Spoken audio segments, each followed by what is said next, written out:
Good morning and welcome. My name is Mark and I'm here at Mac Centre HQ with Kyle, unpacking our highlights from this morning's WWDC keynote and exploring what is new and upcoming for users, IT admins and developers. First off, Apple announced an all-new MacBook Air in a 15-inch form factor for the very first time.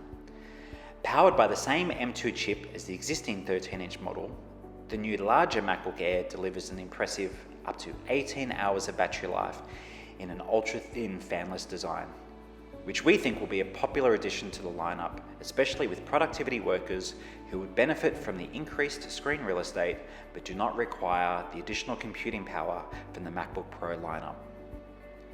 The MacBook Air 15-inch comes in the same 4 colorways as the existing 13-inch model and has a starting price of $2,199. We're taking pre-orders from today with initial shipments starting next week. For our Pro users, the popular Mac Studio is now available with the latest M2 Max and M2 Ultra chipsets. Now with up to 3.3 times faster CPU performance and 6.1 times faster GPU performance than the previous models, the Mac Studio can now support up to 8 displays and an impressive up to 22 streams of 8K ProRes video. Starting at $3,299, pre-orders start today and ship from next week. And after first unveiling Apple Silicon at WWDC 3 years ago, Apple today finished that transition with the announcement of the M2 Ultra powered Mac Pro, providing the raw computing power of the M2 Ultra architecture and a first for the Apple Silicon, expandability with PCIe support that specialist workflows demand. For Mac Pro configuration and pricing, or for any other information about today's Mac releases, reach out and speak to one of our Mac specialists today. But one more thing. Today's biggest product announcement was saved for the end of this morning's keynote. Apple unveiled the Vision Pro, an entirely new mixed reality platform that Apple is calling spatial computing, that offers both AR and VR capabilities with seamless integration with the rest of the Apple and app ecosystem. The Vision Pro introduction was one of the most exciting and impressive demos that I have personally seen for a very long time. And it's clear that Apple has been developing this platform over many, many years, combining Apple's leading expertise in custom silicon design, advances in computational imaging and sensors, spatial audio, and material design into an integrated hardware and software platform that will cater equally for content consumption, while also ushering in a new era of workplace use cases, such as immersive collaboration for distributed teams, AR-assisted engineering and product design, field work, and just about anything else that Apple's developer community can dream up.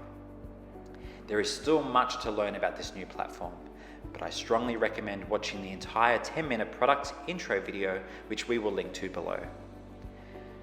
Apple Vision Pro and Vision OS will be released in the US early in 2024. We expect that we'll see more details about local availability closer to release. And now I'll hand over to Kyle for updates to macOS, iPadOS, and iOS. Thanks, Mark. I'm Kyle, and I'm going to take you through today the major announcements with iOS, macOS, and iPadOS. iOS 17 is a major update that introduced a customized look for each person that calls, with the person who places the call able to customize their look. Live voicemails lets you see a transcript of a message someone is leaving you in real time, so you can choose to pick up the phone if you want. And voice messages people send in iMessage are now transcribed into text. You can also record a video or audio message when someone misses your FaceTime call. And FaceTime now works on Apple TV through the continuity functionality. Widgets on the home screen are now interactive, so you can do things like check off an item on a to-do list, turn off the lights without ever having to leave an app. AirDrop has been improved, and there's a new name drop functionality for sharing contacts quickly. Plus, you can hold two iPhones together to start a share play session. Other new features include a journaling app coming later this year, AirPlay in selected hotel rooms, improvements to AirPod 2 thanks to new adaptive audio features, offline maps, Siri that does not require Hey for activation, and improvements to search and spotlight. As for iPadOS, for the first time, iPads will support customized lock screens, while home screen widgets will also be interactive. There's also now new support for live activities, and the Health app is now available on iPad and takes advantage of the device's larger displays.